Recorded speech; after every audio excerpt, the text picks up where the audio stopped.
Welcome to Voices in Hyperspace, where friends get together and talk about all nerdy things going on in sci-fi. Right now, we're discussing Star Trek's Starfleet Academy, Episode 8, The Life of the Stars. Buckle your seatbelts, friends, because we are really about to tackle some serious stuff. And I'm telling you, emotional roller coasters abound. We are definitely living in an age where trauma and mental health is being taken very seriously, and all people are being encouraged to seek therapy instead of continuing to exist um, by masking or hiding uh, painful and challenging things that happen to us. And it was so heartwarming to have watched this episode and to see those things coming out. A lot of times, sadly, but this is where we live. We are having to use content such as the arts and music in order to learn, develop, and grow. And when we have something as encouraging and as healthy as this episode of Starfleet Academy is just an extreme treat. So a few episodes back, the Miyazaki event that the students went on, went terribly wrong. And we lost classmates. And then we had one of our young students have to commit a very violent act, to save the rest of the group. And now that we've come back to Starfleet, they're trying to go back to the normal operating procedures, but that's a really tall order. And even though grief counseling and things are available, it's just not enough. So the chancellor reaches out to, oh my goodness, my most favorite character from Star Trek Discovery, Tilly.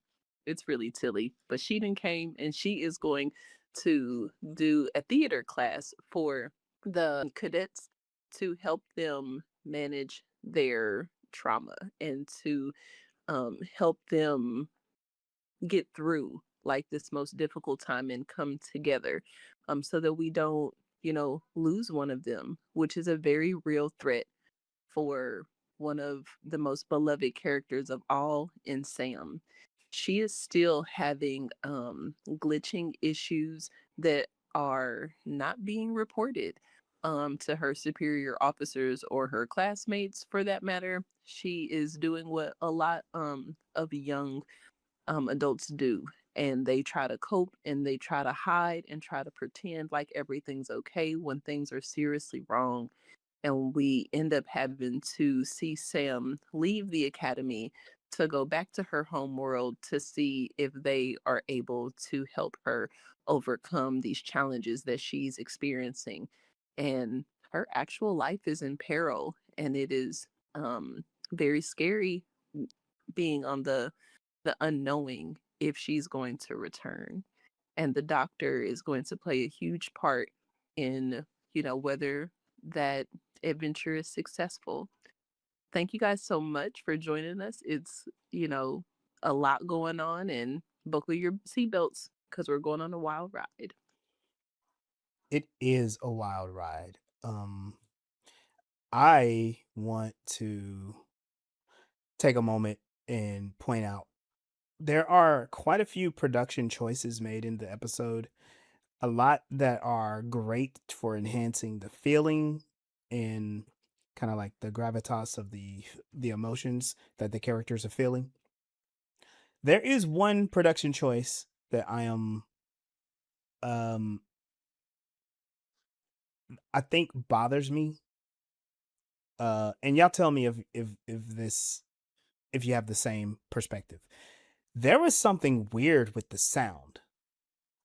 I think what they were doing with the audio, and I'm talking about like the voices. There, I think what they were trying to do with the audio is make the voices stand out to be a lot more dramatic um than previous episodes. But it sounded like it distorted some of the characters' voices, particularly Tilly and Tarima. Everybody else sounded normal. Those two characters sounded like they were in something different. Um, And Oh, I, did you know what I mean? I thought she was like talking under her breath most of the time, but that was actually an audio issue. That's interesting. At least it So I came. thought she was just like holding it in, like because that was what her character was at the time. She was holding in reserved emotions, so she wasn't really saying things very loud. She was Yes. unsure of what she was saying. Yeah, I would agree with that. Especially I love the scene where she was like, "I hate this stupid pillow," in contrast to Sam comparing The how pillow. wonderful the pillow was because it was an idea. I was like, "That's so brilliant." But it also kind of like that hit hard. I know what that felt like for her to say like compare her life to the pillow and then say, "I hate this pillow." And she also felt like she was the ghost girl, but she doesn't want to be the ghost girl. So maybe she was kind of projecting her feelings as she spoke, like trying not to be seen because she not to be heard or seen because she's not really there. So she's acting out as though she wants to be the ghost girl, but it's hurting her. My perspective is, I think overall for the episode, they let these characters act. Like it was they got to perform all of them. But I think that the sound for specifically Tilly and Tarima, they were acting inward and not outward, and so whatever was picked, like the boom mics weren't picking them up, and so I could, to me, I felt like I could tell that they turned them up, and there was a slight distortion to it. Um, Maybe I'm just nitpicking. Maybe I'm hearing stuff that's not really there, but that's the only thing. Everything else was dope. The episode opened up with the doctor watching the sunrise, and it's it it didn't it wasn't saying um this is a vast universe. This was saying like we're gonna spend some time indoors inside of these characters' heads so we can figure some things out. And I thought that was great. And then the way the show ended, it was Aki watching the sun set. And it kind of there was a light on her, kind of like the end of the play. There was a light on her, and you can see her silhouette. And her silhouette was kind of like a delta. And I was like, this is kind of cool. They're doing some artistic stuff with this. uh, I wanted to get that out the way before I forgot it. But other than that, like I'm like they did some really cool stuff production wise. I was just gonna say the way it began, like you talked about the doctor doing his little monologue. Um, it made you got to learn that this is going to be sort of a doctor centric episode, and specifically when he said that he had seen so many sunrises over his vast lifespan, and some of these people are just now seeing like the current sunrise, and it's like you really learn how old he really is. We forget that we're no longer in the next generation. We are far, far into the future. Mm. Mm, What you described about the sunset and them watching it, kind of mirrored how they said the story in the play opens, where like he and like now I have to look up this play, but the doctor did a great explanation of how the narrator or the stage hand, what was it? Not the stage hand, the stage director is also the narrator, also the main character, and everything about the visuals kind of opens you up into their feelings. So it wouldn't surprise me if I watched it again and noticed that they actually used the sound to try to do that as well. yeah. Yeah, I thought, yeah, and I felt like that was one of the objectives of the episode was to mirror a lot of the beats in the play, especially with the doctor's monologue. Jeez, because I don't like. Okay, going from Voyager, that doctor really wasn't that deep of a character. Not like this.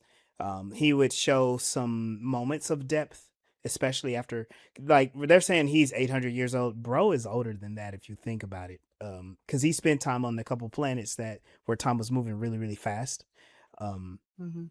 and he has a perspective of organic life that it's fleeting, that things change really quickly, and he's kind of made this internal resolution to not get close to people and talk about like heart pain. Because even when like at the beginning where in episode 1 where Sam reaches out like, "Oh, be the perfect mentor," and he's like, "Nope, I'm not gonna be anybody's mentor." He's like, "No, but really, but you would." Then listening to Aki's kind of like retelling, like, "Yo, these students, they're in a bad spot, and we need to like fix this." We get to see how Darum is just a jerk to a random person. Um, and it's kind of funny because it's like, didn't we resolve Darum in the last episode? And it's like, no, actually, we didn't. We did not resolve Not him. at all. Uh, We just got to know him. yeah, Like, that's it. dang. That's it. He's still Darum. When they walked away, didn't Jaden call him an asshole? Yeah. Yes. Yep. Yep. He like said it twice because he was like, "I want you to know this is what we think of you."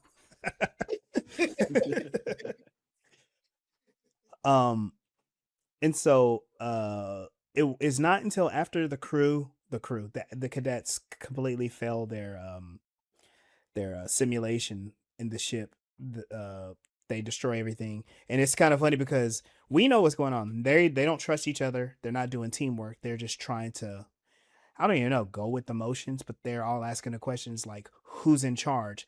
Who's going to tell us what to do? How are we going to get through this? Which is the right answer? And you listen to all of them. Caleb is like, no, well, duh, you're supposed to be doing this. You're supposed to be paying attention to this. They're all just kind of all over the place. And then when they die, Reno is just like, yep, you all suck. Leave. Get And out of here. I love that part because I am currently teaching a teenager to drive. And I've been this multiple times before, and I am just like her. It's like, well, you fucked that up. All right, well, I Like I, do have to inform the students in advance that I'm not some soft and cuddly and, kind of, teacher. I am going to be straight and direct and I'm pretty harsh, but you've not done anything wrong. You're not in trouble and there are no right answers. There are no wrong answers. When I ask you a question, I don't need your excuses. I need you to tell me what you were actually thinking so that I can help direct you and guide you to, how to drive better, which is not what children usually get when they're in school and being taught and are learning a thing. One, the school environment is very sterile and there's not a lot of danger. You're not really going to hurt yourself or anybody else in those settings. So there is a lot of time and place for patience and, letting you make mistakes and, growing you along. But when you're you know, on a starship or in a car in traffic on the highway during rush hour.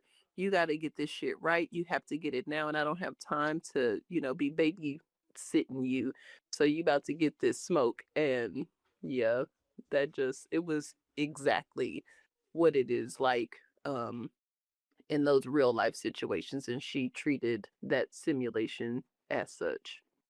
but I think what it is with them was that nobody wanted to step up. They were scared to step up because of what happened to them in the real life situation.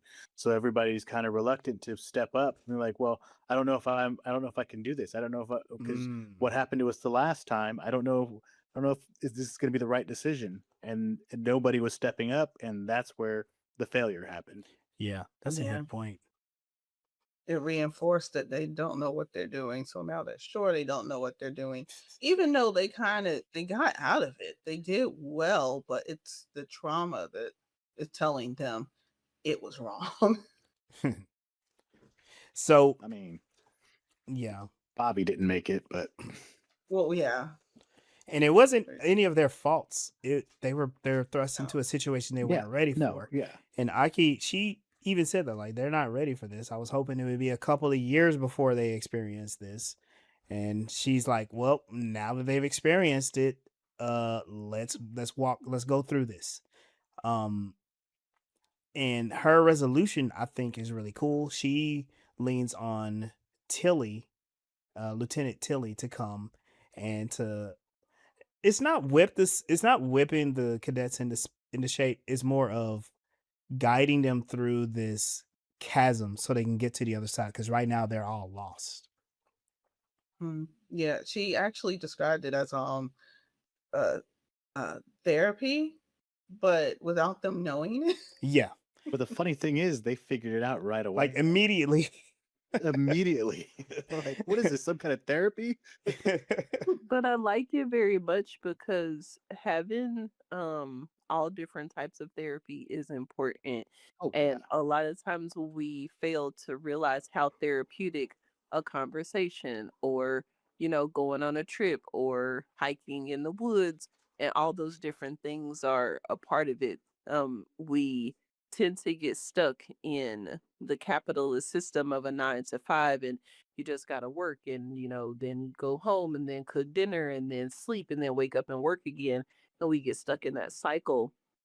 And I'm a whole workaholic out here. So I know better, as much as most would, about that, where I know that walking my dogs makes me feel better and that it is fun and something that I enjoy.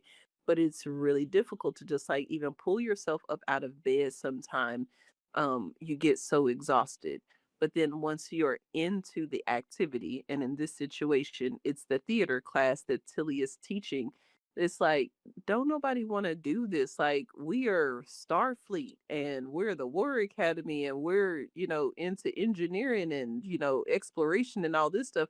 Who wants to be with the theater geeks? Like, no shade to theater geeks. We love you guys. Because we wouldn't have Starfleet Academy if we didn't have the theater geeks that, put the show together. Right. But going through the theater is I like that. opening up so many avenues of like their emotional capacity and helping them heal. And oh my God, this is just too much. I just can't Yeah. say enough about it. I'm complete. I got two Mm. things to share. One, what you just said, is that the meta? Is the commentary that the episode having? I know it's talking about Starfleet. I mean Star Trek, because between this and another conversation that happens later in the episode, um, it sounds like they're talking directly to the audience. They're saying this is who we were, and now we're going through this stuff, and we got to become something else. Things can't stay the same, right? Um, Mm. and it it's like the the the audience members. Oh, this is all right. Sorry, I'm a change gears for a second. Um, the show has always been about theater geeks. Going all the way back to TOS, like all of those folks, they're like theatrically trained. They're not. I mean, they were figuring out how to do the stuff on TV, for the future folks to figure to learn from. But even still, it took them a long time because TOS, TNG, and DS9, all of those characters, the ones that we all like, were classically trained in theater. And that's what Star Trek is. It is theater. It has Mm. some hard hitting themes that challenge us as on our humanity. And I think people forgot that because um, I know a lot of people love Discovery. I know people love Discovery. I know people love Discovery. I am not disparaging Discovery. However, Discovery was more cinematic in its approach. It was trying to be more action packed, and it didn't allow as much of the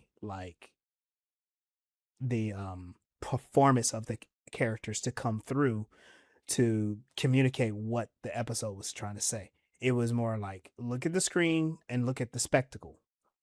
You know what I mean? Does that I make sense? Yeah, it Yeah. makes sense.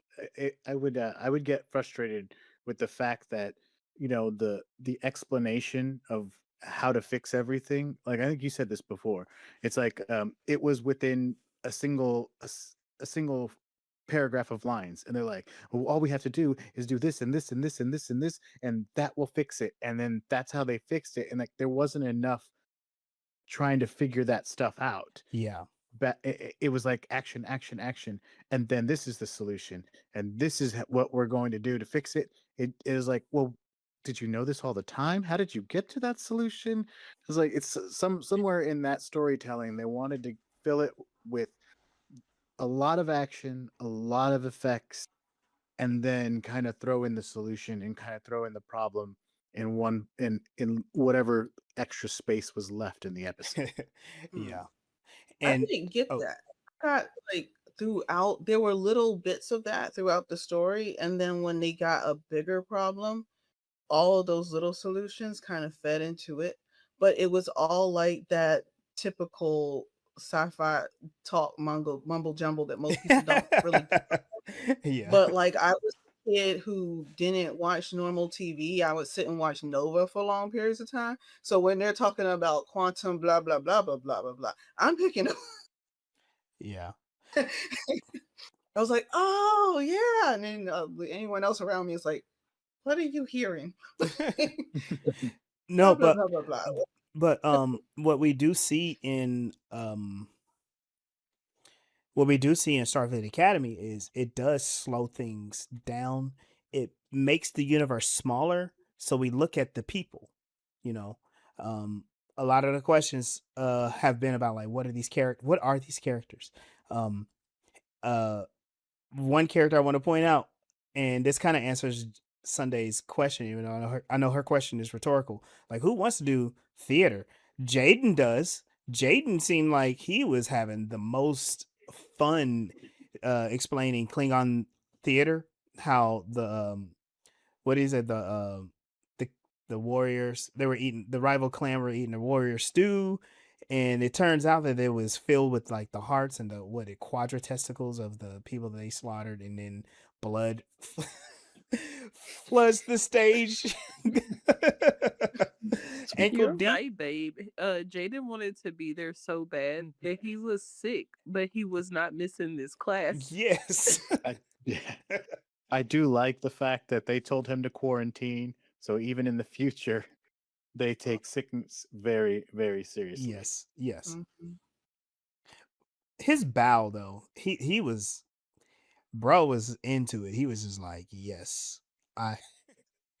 Why don't they have a Hydra spray or something to shoot him in the neck and get rid of that cold? Like, what the heck?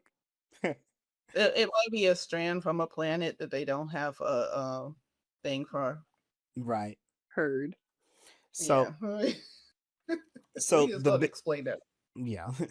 So the He big, wasn't out for very long though, because he was still in. yeah, he was still in there. He Yeah. still came back.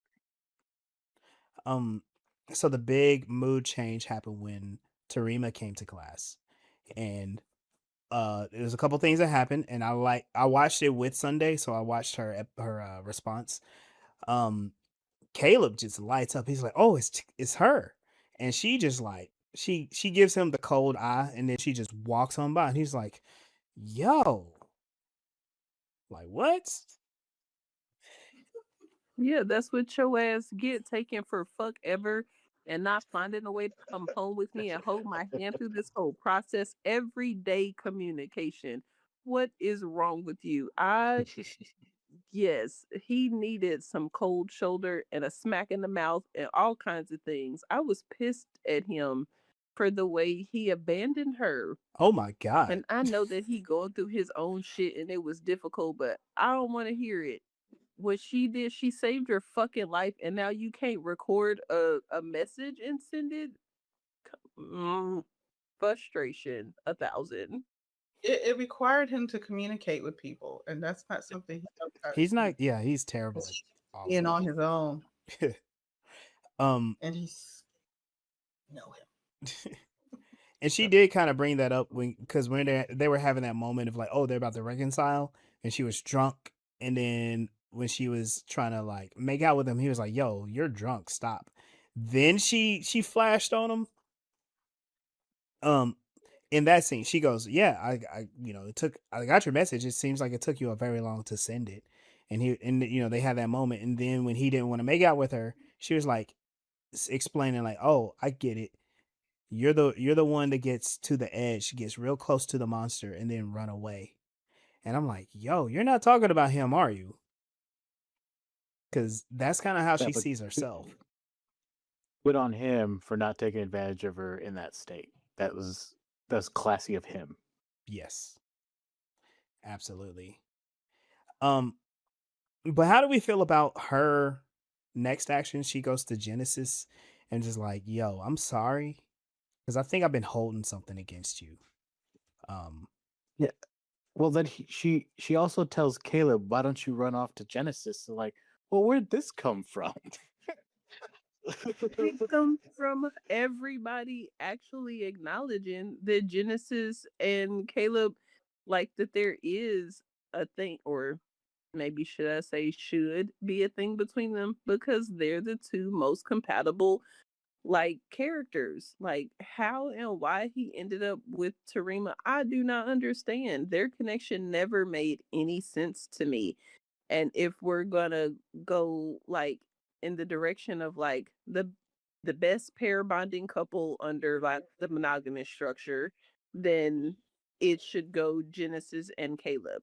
But if you're going to be, open and, he has multiple sides to him, because if he was to, oh, this is so frustrating. I think I'm getting Genesis triggered.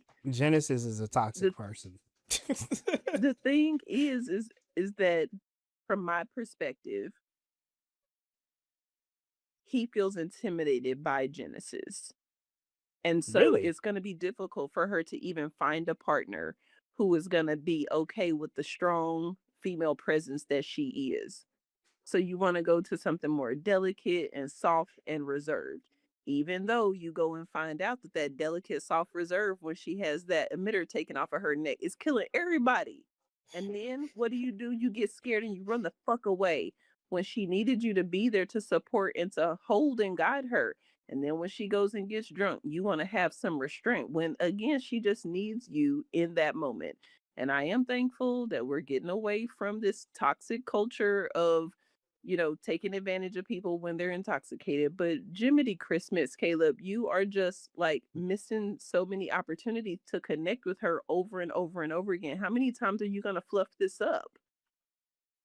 Well, I saw a very young person, almost a teenager, because he wasn't raised. He doesn't have that foundation that we wrote into the story for Sam. Oh, because Yeah. he didn't grow up fully with his mom. He had 15 True. years just struggling on his own. So his emotional intelligence is non-existent. He just misses his mommy. That's the extent of his Ooh. Oh, emotional intelligence. And so he doesn't know how to identify his feelings. He doesn't know how to identify anybody else's feelings. He only knows how to survive. And part of a part of that is he also wants companionship and comfort. He wants the comfort of another person because he misses it from, not having his mom around. And like when he was in a bad spot, he was trying to escape. Pretty girl talk to me. Now I'm obsessed with pretty girl, just like any other teenager yep. who just falls in love with pretty girl who talk to me because I don't have emotional intelligence. So love must be pretty girl talk to me And let's remember too.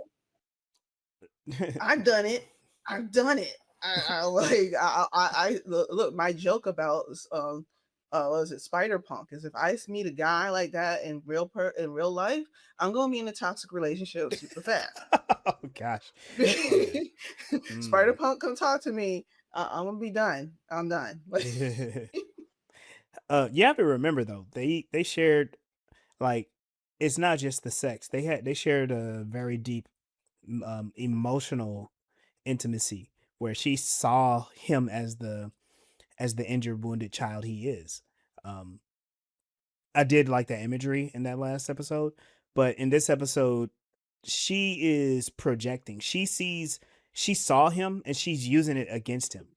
she's being kind of toxic. And then I want to also point out that Genesis is a problematic person too. Um I guess if you wanted to say that her and Caleb would be a better match, just kind of look at the nuance of the characters. Her and Caleb would probably argue a lot and end up hating each other. Um I don't know. That's what I'm getting, but I don't want to get stuck there. Yeah, well, that's why I feel like after they grow up and emotionally mature, that would be a better place for them to hook up, like in their 30s. Yeah, Like as something. far as their core personalities and what they have good skills in, it would mash well. They're compatible that way, but their emotional intelligence is not ready for something serious. Yeah. But I like appreciate that perspective because it's probably the Capricorn in me that is like, I see all the signs that this over here ain't gonna work. This is where you should be. So we'll put Mama Matchmaker, on the back burner until they Yeah. have about 15, 20 years under their belt. Yeah, because they Cool, are cool, cool. children. God I- damn it. If you guys don't stop with their children, that's driving me fucking crazy. They're in their 20s. mentally, Caleb is a child, and I'm gonna say from my previous profession working with preschool special ed, if I have a 5-year-old who is cognitively 1 or 2 years old, I can't I can't address them like a 5-year-old. I have to address them like a giant 1-year-old because I can't expect them to understand things and do things like a 5-year-old. Um, and just like Caleb, he may be 21, but he's probably still maybe 13 because his emotional intelligence is I don't want to say around 13 because I'm gonna say that my child is 11 and he has higher emotional intelligence. yeah. But he's had people around him to let him grow his emotional intelligence. Caleb has not. Emotionally intelligent, he has not grown. Yeah. Physically. All right. Now we got to get to the wounded heart of the episode. Sam of it all. Yes. What do y'all start? I'll jump in later, but Uh, let's talk about Sam. So I mean, so I Sam was so excited that she found a play that could help everybody out, and she found this play called Our Town, and she even connected with one of the characters. What was the character's name? I forgot to write that down, Oh but gosh, yeah, I don't remember either. it was the main female character of the play. Was And it she's like, "That's my character." Emily The stage or the stage? Emily? I think No, it it was was Emily. yes, Emily is Emily. stagehand. Oh, okay. Yeah, so it was Emily, and she was like, I want to be this character, and then she has another episode, one of her glitches, and I'm like, no, but the doctor finds out that she's been having these episodes, which we know because we kept seeing them in the last couple episodes of the show, that she keeps having these incidences where she's glitching. And so the solution for that is going back to Cask. And was it Chancellor Ake and the doctor both go with her? Yeah. And so they have a little away mission to take her home. And that planet was pretty cool, I think. It was what is it? It's A so giant. fascinating. It's like a learn. giant tetrahedron. Yeah, but where it exists in space it was just fascinating. And how time moves there and everything. That was crazy. Yeah. Mm-hmm. That was super Mhm. cool. And then the it way was that scary for me. It was giving like before the Borg were bad guys. And I like people like they're just species if they don't like connect with the biologicals in a healthy way that they gonna be the next Borg, okay? So I was nervous. I'm like, oh my god, are they gonna make it back? Oh, but yeah, yeah. Especially the conversation that once they get there and they talk to the makers, and the makers like, what what we did, you undid in like less than a week or less than a month. Or there's like something. what we They're made like, in "Oh." 200 years, you unmade in 200 days. Mm, But I'm just like, yeah, 200 wow. days or something like.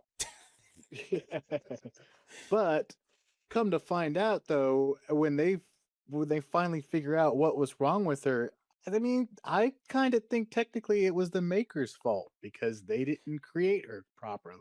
Yo, and the doctor even pointed it out. No, Yeah, Ake pointed it out. Like she was made without the resilience. So the problem that Sam had, the trauma that she had is regular trauma, but she's in this emotional feedback loop that is shutting down her system. And one of the things that she was stuck in a loop was when the doctor rejected her as um as a mentee. I like how they showed that, but I wish they had kind of zoomed in on more of those moments because they did have a couple of those because there's more. instances. Yeah. Yeah, And yeah. so Well, like, what were you because gonna like say? the first moment that she asked to be the mentor, that may have been like the first glitch, because then she kept asking, kept Yeah. asking, not Hmm. like she's gonna find somebody else. She's stuck on that moment. Yeah. All the other moments are her being stuck in that moment. Yes. Oh, and her having the episode flashback. Sam is me. Oh goodness. Okay. I've mentioned how like many times in like high school and well since high school I've had episodes where I fainted because I was like overloaded, overstimulated, Mm. and just overstimulated with emotion and with sensory and everything. That's exactly what it looks like. And the doctor's explanation was exactly what it feels like. She is totally autistic coded. That was an autistic overload. And she had autistic overload the exact same way I do because she's masking. And so perfect because black females don't get diagnosed as often. They just assume that it's not, we're just being weird. Just act right. So we have to mask more, and masking overloads us. Like, and people don't recognize it until we on the floor. Hello, that part. And I really got really overwhelmed with a lot of the parts when she was going back to her parents because the you have a student that is raised by their biological parents, and to the best of their ability they do what they can to get them ready to go off to the real world. And then when you leave your parents and then you find your chosen mentors, the mentor that she chose rejected her, and then the counselor, is another mentor in her life, and she's like connecting to these two kind of um like parents essentially. And when she was injured and needed to go back home, and this happens with, kids in college and stuff all the time. And just recently whew,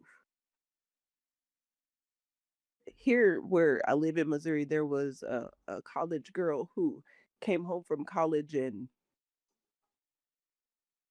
ooh, sorry, y'all, this was such an emotional episode, but she had an allergic reaction and she passed away. And her college teachers and coaches and stuff, when they found out that she was having a difficult time, they came back.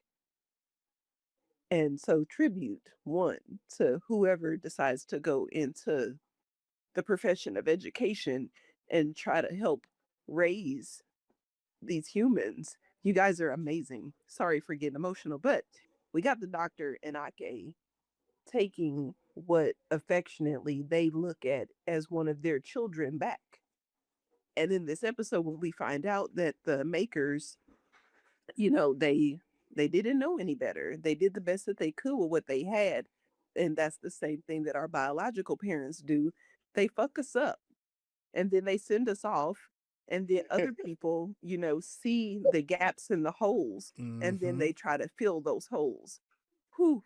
And so when the doctor and Ake realize, like, oh, the resilience is the thing that she's missing, um, everybody in that moment, the makers, are like willing to take accountability, like, oh man, okay, well, we didn't know that. And, if we are going to do this again, we're gonna need, you guys to guide her through that because we don't have the tools that are necessary to give her what she needs to get better. Yeah. Yeah. What I wanted And to say about that part is, was it Ake or the doctor that was like, they didn't give it to her because she didn't even need it. They made her whole.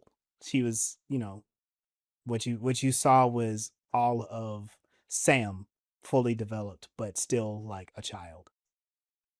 Mm-hmm. yeah. So when they find the solution, the doctor is like, he's the one that tells them, you need to give her a childhood. And he's like, well, someone will have to parent. And the makers are like, somebody has to parent this person. And then that's when he relives his own trauma about Mm, when he lived on that planet of the photonics, and he had an entire family, and he had to watch his own child die, and that's what was the triggering moment that said, I cannot be a mentor to anyone else because I don't want to feel this loss anymore. mhm. But then ultimately he sees Sam die, because we do see her die. And he said, if you can bring her back, I will be her parent. I will be her father. I will, we can stay here, and I will raise her to have an entire lifetime, and we will bond, and she can come back to And Starfleet. the thing that was really hard about this for me is because I have seen so many men struggle where the doctor struggled in this episode. And if you have ever met a man who fell in love with a dog and then that dog died, they never want to get another dog again. And it is so difficult to Mm, watch because having the dog in your life, it brings so much life to you. And there was a poem in this episode that they Yeah, I was just a thinking line that. from it that they said, and I think it went something like, in order to like in order to love, you must live, and in order to live, you must love. That might not be exactly how they said it, but basically, you can't stop. And of course, that one loss of child or dog or partner or whatever really hurts bad, but we gotta keep living in order to keep loving, and vice versa. Mm. yeah, That I want to point out that's something at this part too. Because Ake pointed it out. Well, you can see that she noticed something, right? She noticed that the doctor had this trauma, and then he reveals to her, and the solution is like, that we need to give this child um a childhood so they can grow and be resilient. But Ake is also a parent that lost a child, and we that's don't right. know what the circumstances are. And she's recognizing like, oh wow, the makers and the doctor are missing this part. What is her relation to that? You know what I mean? That's the question that I have. uh this is like the second episode that they've been pointing something out about that with her, and I'm just so Mm. curious. I was just gonna say that uh, Baraka Noose Baraka did point out that she had sent her son to his death. Mm-hmm. I thought he said something like that. Said, you're more ruthless than me. Didn't he say you sent your own son to die or something like that? Yeah. Or Mm. she So she may have sacrificed been her own responsible. son for She something. sacrificed him. That's Yeah. what it was. So she did not answer the call, or she did not get there soon enough to save him. Yeah. So there's some guilt on her behalf, but we'll I see think if that we'll see if that gets resolved anytime soon, or maybe she'll just carry it on. It'll Yeah. be I interesting. think you were also going to say something about like the doctor's experience. Do you Oh, remember? I just wanted to say how beautiful it was to see that when they showed the montage of him raising her. That was so adorable, seeing her as the baby, and then the voiceover. I believe what they were reading was Our Town. They were doing they were reenacting the play. Yeah. Um, Yeah. And as they were showing the montage of him raising her for those did he say 2 weeks or was it 1 week? It Uh was 2 weeks. It two was two weeks, weeks. but Yeah. for them it was like 17, 17 But years. for them it was a lifetime, Yeah. 17 years Yeah. her life. All right. or like to that point. Now, hold on. I need us to pause real quick because I gotta say this. I gotta say this because it was said in the episode, and I hope that they don't mess this up. When Sam was dying, she's like, "I want to fall in love," and I'm like, "You're 200 days old." I don't think it fixes it with having her experience 17 years in 2 weeks. I don't think that fixes it. She's still. She's. Actually, I think it does. I don't She's know. yeah, she's 17 because part of those 2 days. Wait, when she got there, she was already 2 days. Yeah, But she in was very our young. time, they made her and sent her on a ship I or teleported her. What? I there needs to be some clarification. And Yeah. okay, I Well, could, I could be just overreacting because she is but she did. technically like a robot type of thing.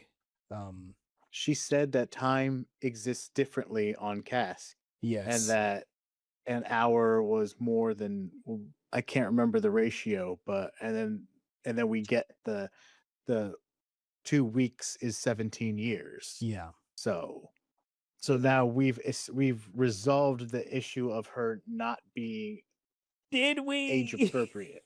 Well, I mean, like you said in the beginning, that the doctor really isn't only 800 years old because he lived a couple of lifetimes on Yeah. that other planet that's exactly the same.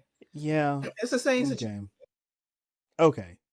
I'm In our time, 2 weeks and 2 months. I don't know. But in her time, live. I don't feel right about it. But we see what the writers would do. Because she, they said that she's going to keep her old memories of going to Starfleet and her new memories of being raised. That will be fascinating to hear about. Because we got to see the montage. We got to see the baby Sams being all extra cute. Yeah, they were trying to turn on the faucets for that part of that Yeah, episode. the whole episode. Yeah. Yeah, I was crying a lot. Well, like I said earlier, with Caleb's emotional intelligence not being mature enough for a relationship yet, for like a true relationship. Yeah. Sam living with the doctor for 17 years may give her that time to grow that emotional intelligence, especially for someone who's obsessed with emotion and expression. Yeah. It'll be really cute. Sorry. Yeah, go ahead. I think it'll be really cute if I think it'll be cute if she calls him dad from now on. Oh yeah. And not the doctor. Right. That would be interesting. Something that I thought would be interesting too, or that is interesting. Her going through that montage, like this does reflect the play, because the play Our Town is about enjoying like the small moments, the moments that seem insignificant, but they do make you appreciate life. That's like all of these characters, what they had to come to appreciate. And so when we see the students, the cadets start to really take on the play and be serious about it because they've worked through their trauma. Part of that was when Tilly isolates Tarima. Tarima's like, why are we even doing this? Is it because you're here to you're here to therapy us and give yourself a pat on the back? And then all of it comes out to like, no, you're just like the character in the play. You had stuff happen to you. But you can come back. You can come back from the trauma. The girl in the play dies. All of that happened. She didn't have a choice. You didn't have a choice of the trauma that you had experienced, but you can come back. You can live through it. And they work through that moment. And then all the characters start to recite the play. And you see them cooperating. You see them getting like building those connections between each other. Um, that's happening as Sam literally dies like the girl in the play, and she's been trying to tell them the entire time, enjoy your experience. I don't understand what you have, but you have something special that I don't. And when the doctor does raise her, that's him giving her those experiences, those little things in life. Now we're like, oh, to build resilience, but it's like, no, to build her humanity. That's the part that she's been trying to understand about organics. It's not a thing that you can just scan and write a report about. You have to experience it. And so that's what Sam went through. And yeah, instead of her just dying, she comes back. I'm interested in to see her interact as this new version of Sam with the students. Is she going to be her same quirky self? Is she still going to be the bright, sunlight that she's always been? Is she still going to be autistic coded? I don't want her to change, but But, you know, people but there change. is there Yeah. is things that she has been missing though, which we I didn't really realize the first time I saw it, but now I think about it, she's missing like the people. So even though she got to experience her lifetime, Oh her yeah, 17 years, it Mhm. was just her, the doctor. good So Yeah, point. that now, part. yeah, and the only other human interaction she had was the time in the 270 days before she died the first time. Yeah. So Mm, That now she's gonna have to build those relationships. So she'll still be her same quirky self to learning how to interact with people and new people. mm, Yeah. I feel like the resilience, not just the fact that she needed a parent to build resilience. The resilience come from having that foundation that she can rely on, or the also like the 17 years that she can spend with the doctor is that reassurance that she has that backup. Because right now, before she goes through that experience, she doesn't have any memories of her strongest memories is now of the Miyazaki. She doesn't have the build up of years of experience of being loved and cared for. That's where the resilience comes from. And that's also like where I see a contrast that can be played on in future episodes mm. where she can have um that background of that foundation of care and love from her parents in contrast to some of her other classmates like I don't remember her Genesis. name. Genesis. Genesis. Yeah, where like Genesis doesn't necessarily have the affectionate love that, or none of them really have like an affectionate type love that gives them a true foundation of what they need to go through. They just have that that let's go, let's go, let's go. Especially Caleb. Mhm. And That is weird. I just realized that everybody else is from a broken home, and now Sam is the only one that comes from this loving, like a parent that was with them their entire life and is still there. It's like wow, and everybody else is the I don't not necessarily broken because Darum's not from a broken house, but he's from a neglected house. And yeah. Genesis has a similar where her father is somewhat neglectful because his career is very important to him. So Yeah, it's like physically functional, but emotionally is broken. yeah, Yeah. Yeah, they're missing that part, and like I think that's the huge um I don't know, like part that they show that is specifically geared towards Gen X and maybe even millennial. Mm. Did I say And X? Gen Z. Oh, Z. okay. because I Ooh, okay. saw There Because we go. a like correlation between Darum and the play when they chose it, and it was two people who were gonna get married but weren't ready. And Mm. that's exactly what he had experienced. Wow. I told you the writers are theater nerds. And I think if they stick with this route, I think Star Trek is going to be pretty good. Um, they I feel like the episode helps to ground the whole series because a lot of people went into this like Star Trek is this thing that hasn't been around for 60 years, or Star Trek is this other thing that hasn't been around for 30 years. I think the big question is, okay, we have all of that stuff. It happened, is real, and is good, is great. But what if we have to start over again? What are the challenges that we have to face? Um, I'm tired of people talking about the utopia that Star Trek talks about because that hasn't existed since season 2 of the Next Generation. Um, they've had to write the utopia out. You know what I mean? And I don't. I think they still had it in Next Generation. I think the turn was the Dominion War in Deep Space Nine. Mm. um there And we also had there the have been some Maquis. there's been some like moments that kind of like shows you the cracks because there was the the interaction with the Borg and the Battle of Wolf 459.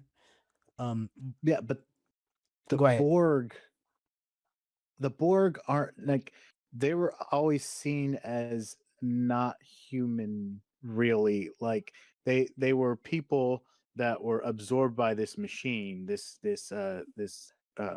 hive mind, Yeah. and whatever they were doing, it it was acting at, out of the best interest of the hive. It wasn't. Yes. They Yeah. Yeah. weren't Yeah. like once you became Borg, you lost your humanity, and you were no longer part of that utopian world.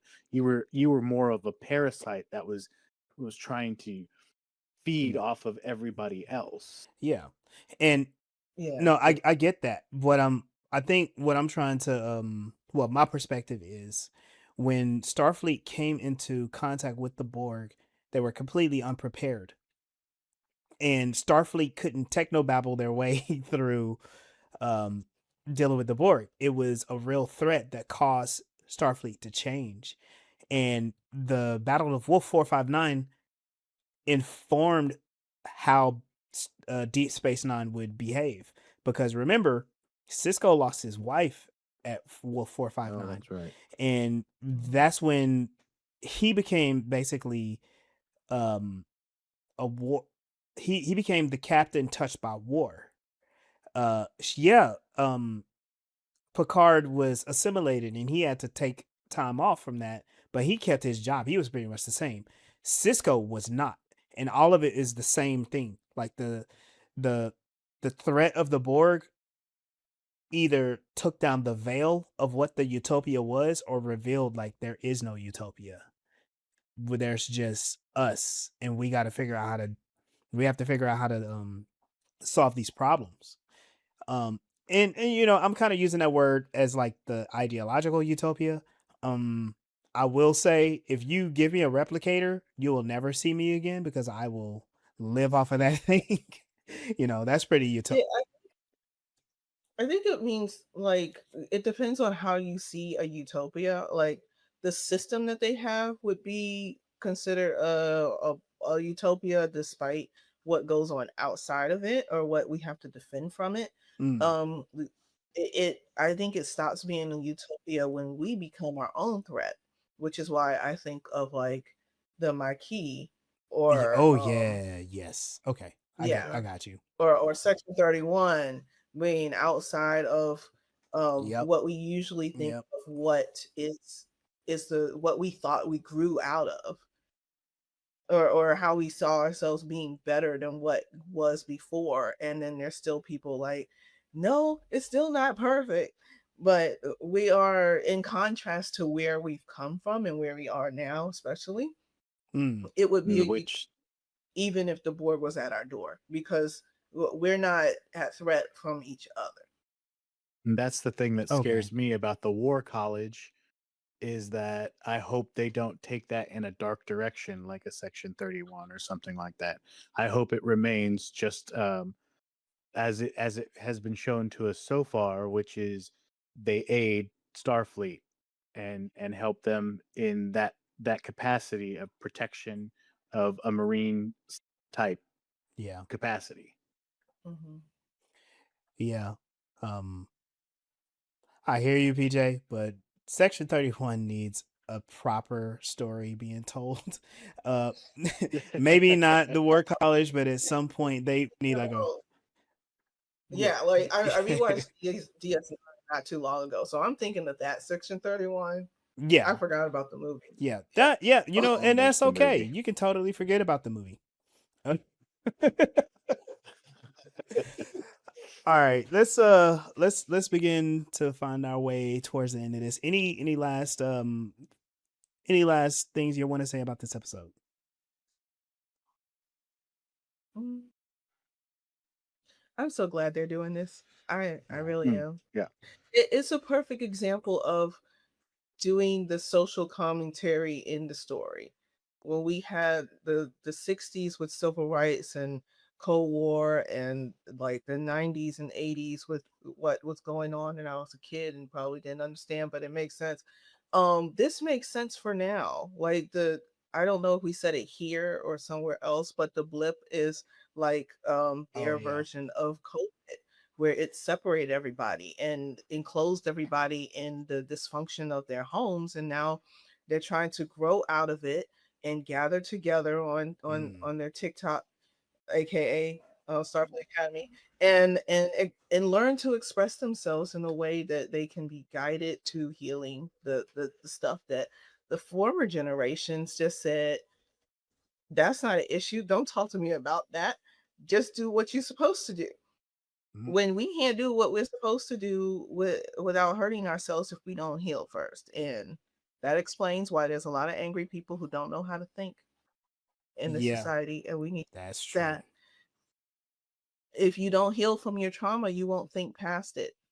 And that's why I feel like a lot of people will hear something and put all the pieces together and still say the idiotic thing and still believe the idiotic thing, because they could have heard it all, but their brain is still stuck on whatever that trauma is that people told you to move on from. And because you kept going to work, it's just assumed that you moved on from it. No, you physically moved. Your mind has not moved. Mm.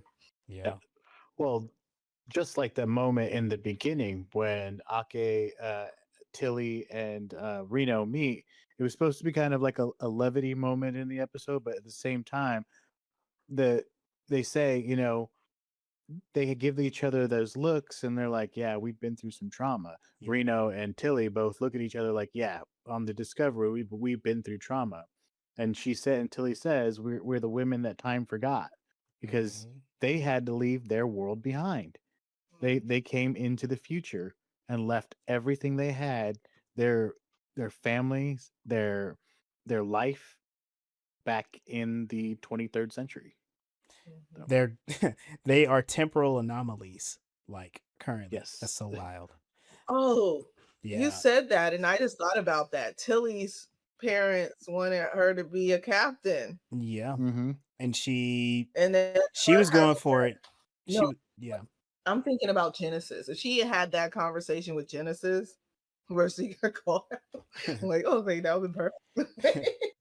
um the thing that I was mentioning earlier, the other meta commentary, when the cadets are having that conversation and they're talking about how they're talking to Tarima, and it's like these things happened without us wanting them to happen. Like we didn't have a chance to decide. And um oh gosh. Awesome. Akam. Yes. I don't know why I have so much trouble because he spoke a lot during this episode. When Akam is Yeah, like, I'm he did. tired of pretending things are different and they're not. Um I do feel like that's a meta commentary coming from like Star Trek, the property, to the audience. The audience are saying you're bad because you changed. And Star Trek is saying is like we have no choice but to change. You know, if we don't change, we die, right? And so we got to deal with this. And the changes that people are upset about is that more of the universe is being explored, more of humanity is being explored, more of what our world is today is being explored. So we're getting more Star Trek and people are mad. You know what I That's the mean? point of Star Yeah, Trek. exactly. It's like you gotta like you gotta grow up. You gotta go through that. And when you come out of the other side, you're going to see Star Trek. I think it's great that this season hasn't been a one action-packed episode after another. There's a lot of audience members who think that that's bad. Like they should be doing this. And like if you watch the original series, it was not action. It was drama. It was a lot of talking, a lot of negotiation. It was a lot of people emoting, people pontificating, people monologuing. You know, it was theater. And that's what this hopefully allows us to find that good mix of, because like all of the best Star Trek are performances that are amazing by the characters. And then a lot of the other really good episodes are heavily dealing with social issues. Yeah, I'm not going to list them all here, but like because it's too many of them, but it's really good. And my perspective is this is a needed episode to give people a perspective of what Star Trek and Starfleet are, and we can let go of the past. Also, I mean, all of that stuff happened, so you can go back and watch it. You can literally just turn on you can just turn on the app and watch the favorite Star Trek that you like. Yeah. Okay. They're like, this is not my Star Trek. Then go watch your Star Trek. Right. Go back and watch it. You should have watched it when it was on TV and they were talking about canceling it, son. That's why you didn't get that 5th season of Star Trek Enterprise. Mm-hmm.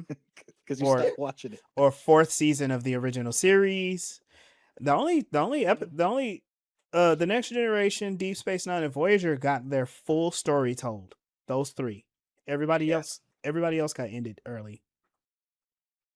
All right, let's get ourselves out of here. It would be cool to do a side mission to kind of have this conversation a little bit more. But yeah, so thank y'all very much for joining us in this edition of Voices in Hyperspace. You can be sure to find us on YouTube, Instagram, TikTok, Facebook, all of those at Voices in Hyperspace. Like, follow, share, give us some comments, and keep the conversations going. I'm Legendary Black Lion. You can find me on Instagram and TikTok at Legendary Black Lion. One of these days I'm gonna get back on my TikTok live because things are slowing down for me, so I'm gonna get back on there. So yeah, Me too. I haven't done it either. I am Mel Asylum. You can find me at melsrebellion.com, I hope, and TikTok and YouTube. You can find me at Mel's Rebellion, and you can find me on Amazon. Sorry. Sorry, go ahead. Oh, you can find my book and reading system on Amazon. I'm done. I forgot about your book. This is PJ3K. You can find me on Instagram. Hey y'all, this is Sunday. You can find me at a poker table. Until next time, folks, we'll see you out there. Peace.